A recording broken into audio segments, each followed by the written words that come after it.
I think it's important to have a conceptual discussion of materials to understand the context in which they're embedded. You see, materials are only part of the picture. What you see in the rendering or in the viewport is a combination of many factors. It starts with the geometry that you've modeled, and the geometry is clothed with the materials that you've designed. But that's not all. To see those materials, you need a light source. And how you see it depends on your viewing angle. I'd like to explore the connection between the light source and the viewing angle.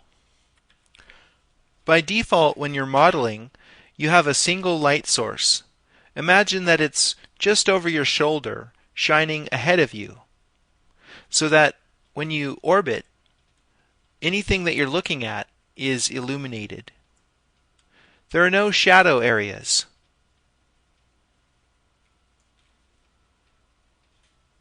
Right-click on a viewport label and go to Configure.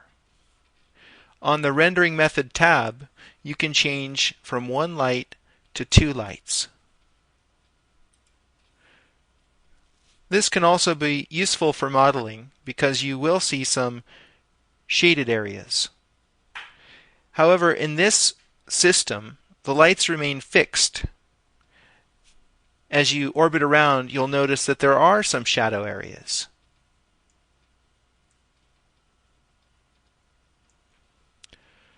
To better visualize this, go to the Views menu and add the default lights to the scene. This option is only available if you have two lights.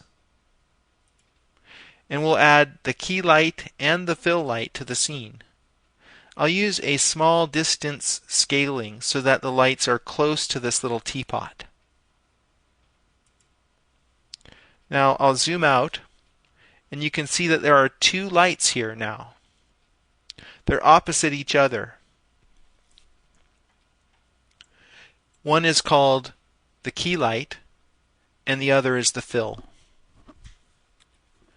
Now, without getting too bogged down in light sources, which I'll cover more in the rendering module, I'd like to talk a little bit about these two light sources. These are called Omni Lights, and they emit light in all directions equally. What you see in the viewport is the light reflecting off of the surface of the teapot and coming at us and hitting what we call the picture plane, which you can imagine is this flat surface of the viewport. This light that hits the picture plane is called direct light. Now there's a lot more light that's coming out of that light source that's reflecting off of the teapot, but it's bouncing off in other directions and we're not seeing it. That's called indirect illumination, and that's something that other renderers, aside from the scan line, can simulate. And I'll be talking more about that in the rendering module. There are three primary factors of a light source that control what you see in the viewport. The first is the position of the light.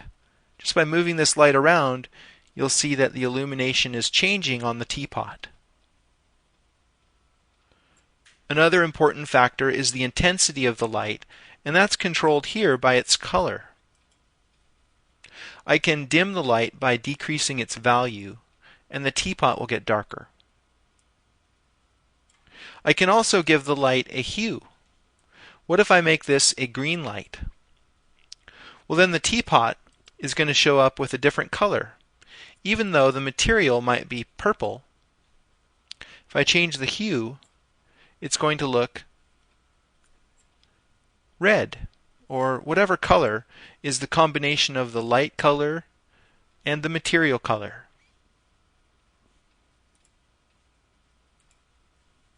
By the way, the multiplier is a value that's multiplied times the color to yield the intensity of the light.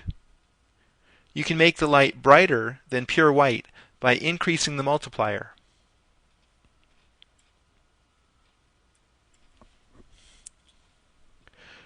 Another factor that influences light is attenuation or decay. This has to do with diminishing the light intensity over distance, and that's something that we'll talk about in the next module.